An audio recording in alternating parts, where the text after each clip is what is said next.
Sorry it's been a while since I've posted any videos. I didn't really have time in Sweden when I was there last, but it's Christmas now and I have some time, so I'm editing some videos out of all the footage that I took on the last trip, just to keep you up to date with what's going on. So thanks very much for supporting this channel. Please subscribe if you haven't already, and yeah, let's see how we got on.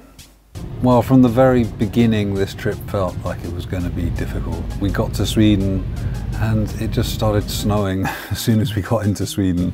The roads were totally covered, and yeah, it was a bit of a sign of things to come. But then we got to the house and it wasn't snowy at all. So the next day we started working on the roof, putting the tiles back up, figuring out what we were doing. My God, we don't know what we're doing, but we're learning on the job, aren't we, Eddie? Yeah. We had this straight edge to try and keep it all nice and straight.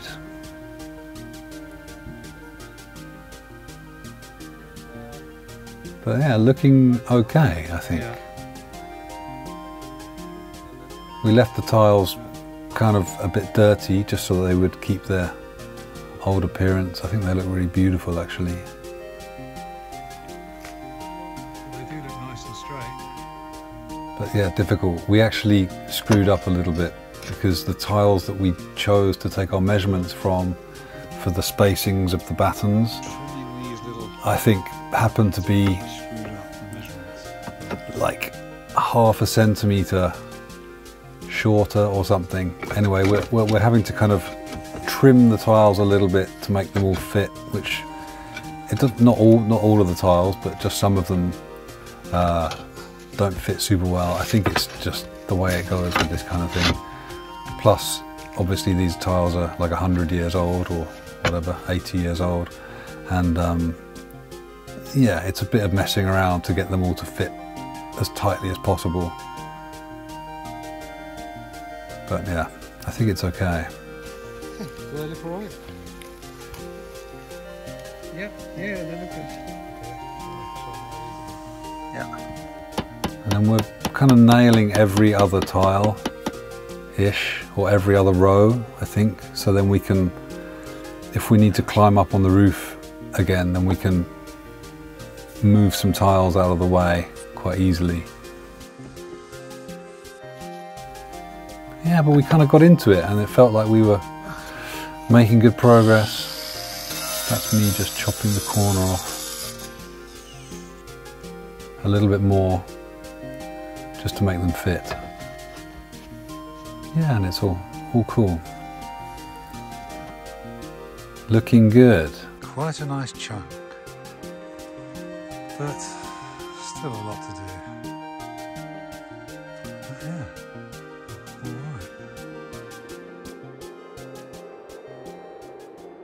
right. And then the next morning we woke up to this, which obviously made it quite difficult to carry on with the roof.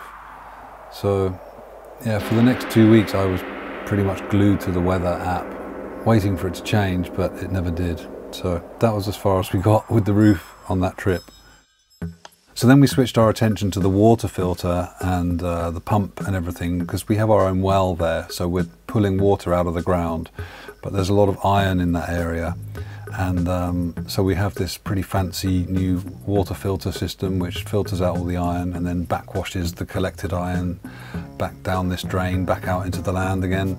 And because it's out in an unheated barn at the moment, we need to fit a winter heater thing just to keep everything warm enough so it doesn't freeze, because that would suck for obvious reasons. That's the controller thing.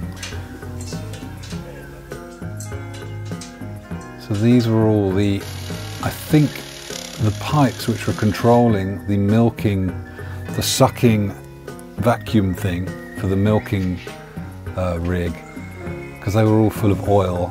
It made a right old mess, but we kind of figured it out.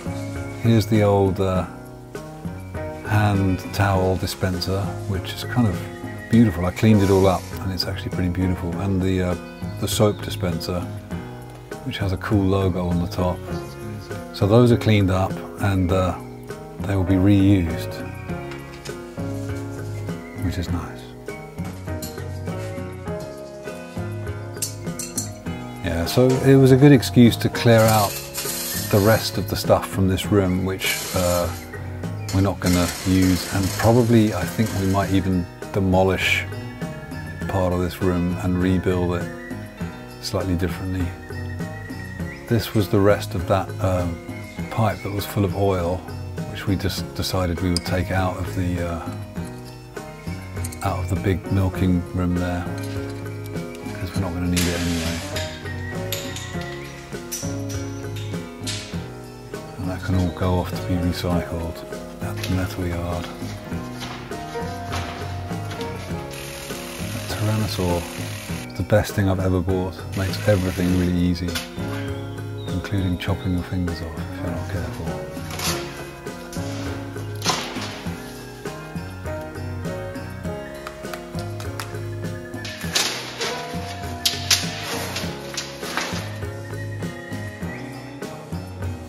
There we go, taking it out. Okay, back to the water filter stuff. Fitting a power board there. Nice little red box. Yeah.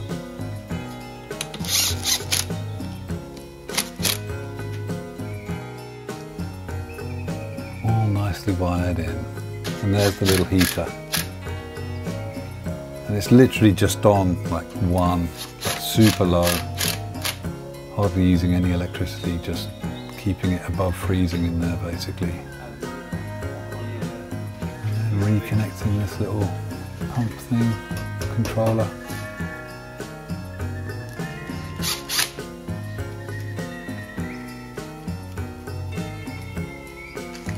Alright, getting warm. And then the last thing to do is just to lad these pipes, which are sticking outside the little heated box. It's just to be safe. Ah, no, this is the last thing. Putting up a little batten on the wall there so we can put the lid on this whole thing.